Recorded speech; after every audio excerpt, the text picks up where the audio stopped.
Nós trouxemos ontem, Ed Júnior, aquelas imagens, né, daquela situação trágica, caso lamentável que aconteceu em Santa Catarina com o balão que acabou pegando fogo ali o tecido, né, e 8 pessoas perderam a vida, 21 pessoas estavam naquele balão.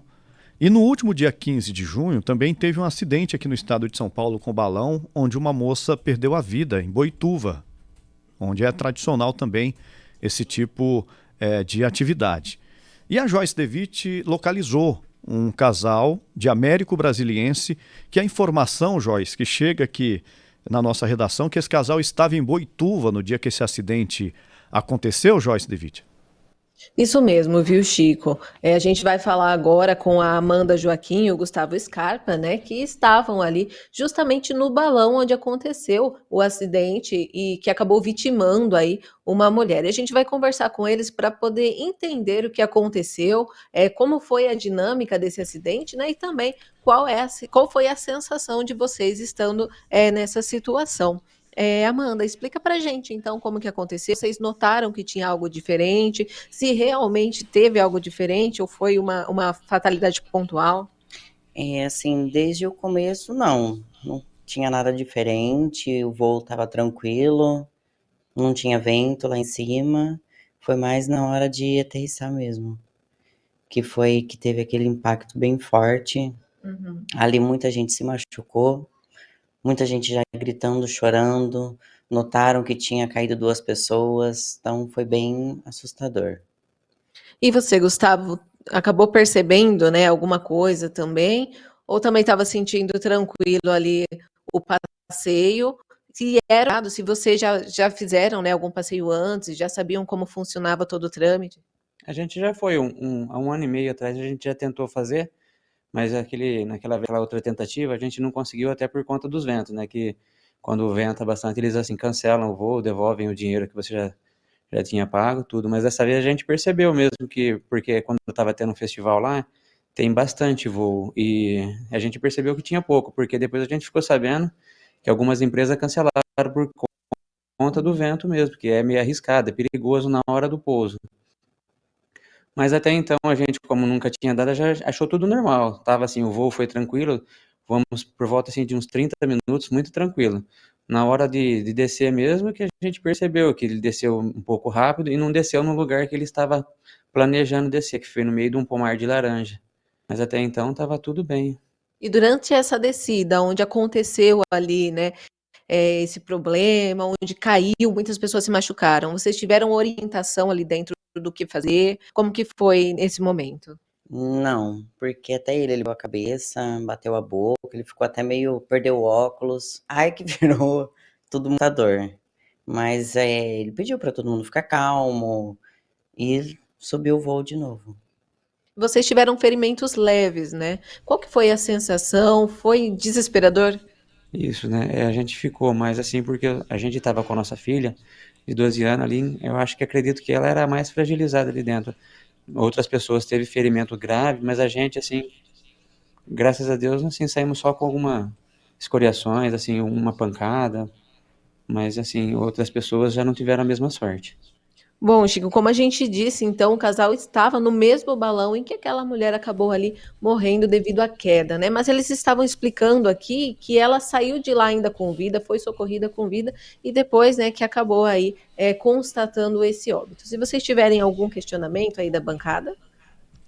Eu tenho sim, viu, Joyce? Agradece eles aí pela participação. Eu gostaria de saber, não foi então a primeira vez, né, que eles participaram, já é rotina deles fazerem esse passeio. Não é passeio barato, né? Seja o individual, porque tem alguns pacotes completos, né, com hospedagem e tudo mais.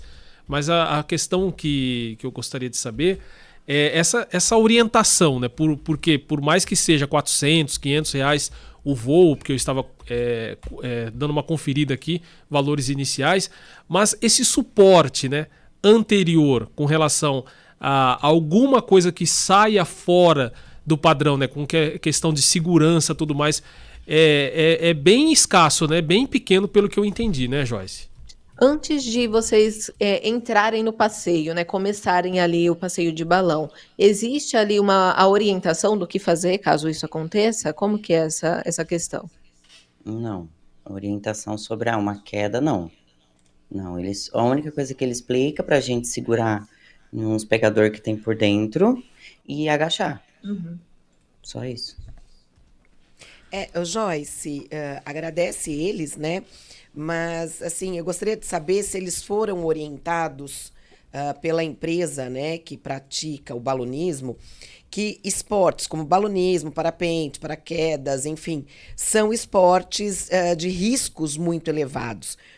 Porque além da técnica, né, a gente sabe que tem a velocidade, as condições ambientais, que são as condições climáticas, enfim. E se eles foram, né, alertados desse risco e de potenciais acidentes, enfim, e se assinaram algum tipo de seguro, alguma coisa na hora de fazer o esporte. A Bonalda pergunta em relação a ser um esporte de risco, né? Se vocês tinham ciência, se há aí, de repente, a assinatura de algum termo, algum documento, se responsabilizando caso algo aconteça. A gente assinou um termo, mas não, né? Imaginando que isso iria acontecer. Ô Joyce, uma outra questão. Lá no Rio, lá em Santa Catarina, na verdade, 21 pessoas estavam no balão, 8 pessoas morreram. E eu estou vendo as notícias aqui, nesse dia, dessa queda, dia 15 de junho, desse balão em Boituva, a informação que tinham 33 pessoas no cesto desse balão?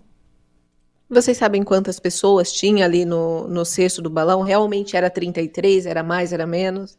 Eu acho que era 34, junto com o piloto e o assistente dele. Nossa, é muita gente, né? Eu acredito que é muita gente. 35, 36 pessoas dentro de um cesto, né? De um balão. E não tem, na verdade, nenhum um dispositivo de segurança. A empresa não oferece nada, né, para o seu cliente, para quem está nessa prática, nem um dispositivo de segurança. É um risco muito grande, né? Então tem que ter uma fiscalização intensa nesse tipo de prática, porque inclusive, Ed Júnior, você tem a informação aí, mas eu já vou trazer aqui para a nossa audiência, porque Rio Claro teria um evento como esse, né? Estava tendo desde domingo. Só que após esse acidente em Santa Catarina, a Copa Brasil de Balonismo em Rio Claro foi temporariamente cancelada. A justificativa é em razão do tempo, né? Essa mudança no clima, na temperatura, mais vento. E aí nós percebemos que lá em Santa Catarina também estava ventando. Mesmo assim, a empresa decidiu por subir o balão, com as pessoas ali, 21 pessoas. E nesse caso, portanto, de Boituva, mais de 30 pessoas dentro desse balão. Deixa eu fazer uma outra pergunta, Joyce.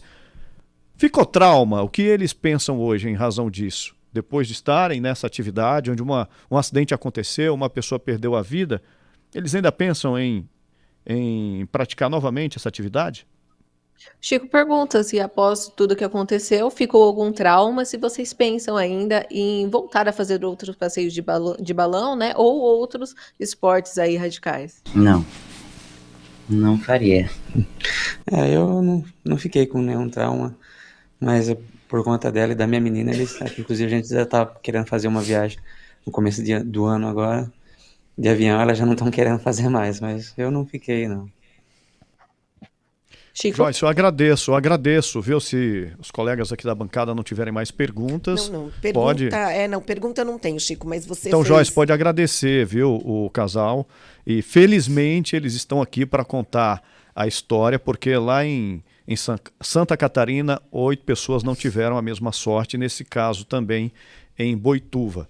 Muito obrigado, Joyce. Pois não, Bonaldo? Não, eu estava procurando aqui, né, que você colocou, a questão da gente procurar informações, né? E pelo que eu estou vendo, pela segurança do balonismo, me parece que o ideal seria no máximo 12 pessoas. Não. E aí eu entrei aqui... De 12 a 24 pessoas, aqui estão 12. Aí eu entrei aqui, eu não vou dizer empresa, né? Mas é uma empresa que também faz salto duplo, balonismo, curso. E aí tem aqui, ó, quantas pessoas cabem no balão? Cabem até 12 passageiros. Então, eu acredito que devem ter cestos maiores. Eu acredito que deve ter. Esse de Santa Catarina tinha capacidade para ter 24 pessoas. Isso, aí eu pergunto, né, na hora que você vai contratar, e aí fica a dica para quem quiser, né, Será que quanto maior o cesto, maior o risco? Será que às vezes não é interessante você pagar um pouco mais caro, mas ir com menos pessoas? Até para aproveitar, porque eu fico imaginando 33 pessoas ou 24 pessoas, se elas conseguem, inclusive, ficar na borda do cesto para poder visualizar. Então, eu acho que, assim, a pesquisa sobre o esporte é importantíssimo. E, gente, qualquer esporte de risco. Eu já desci cachoeira, que é o canyoning, fiz rapel, só não saltei, só não andei de balão e nem saltei de paraquedas. Mas todos os esportes que eu fiz, a empresa a qual eu contratava, ela dizia pra mim, é um esporte de risco. Sim. Se é esporte de risco, o risco pode acontecer. Né? É diferente da gente andar de tromba-tromba no parque. Então, eu acho que a gente tem que ponderar essas questões. Que é o que eu disse, depois que eu tive filho, eu não me expus mais a isso, Chico. Eu não pratico por medo de morrer mesmo. Visualmente, é um espetáculo, gente. Eu acompanhei já lá em Boituva, não cheguei a voar. É questão de realmente você se sentir seguro com você mesmo, né? A pessoa tem que estar preparada ali e saber que riscos existem, que você tá a 2, 3 metros do chão, é que nem aquela história de você entrar no mar, né? Quando as pessoas falam, ó, água no umbigo, sinal de perigo, já tem que ficar de olho em algumas condições. Realmente, existe um certo risco, assim como o voo de avião, de parapente, seja... também o avião é mais seguro. Esses esportes, eles têm um alto índice de risco. Eu estou dizendo que existe risco em todo tipo de situação, né? De repente a pessoa pode falar, eu tenho medo de altura, não vou subir em lugar nenhum, não vou praticar esporte nenhum, e cair um vaso na sua cabeça da sacada de um prédio, né? Então pode acontecer, sabe? Então, mas é um risco você viver. Já você estar vivo já é um risco. Achou esse conteúdo relevante? Deixa um like aqui no nosso vídeo, faça um comentário. Se ainda não é inscrito no nosso canal, se inscreva no canal do Portal Morada para receber todo o nosso conteúdo e compartilhe.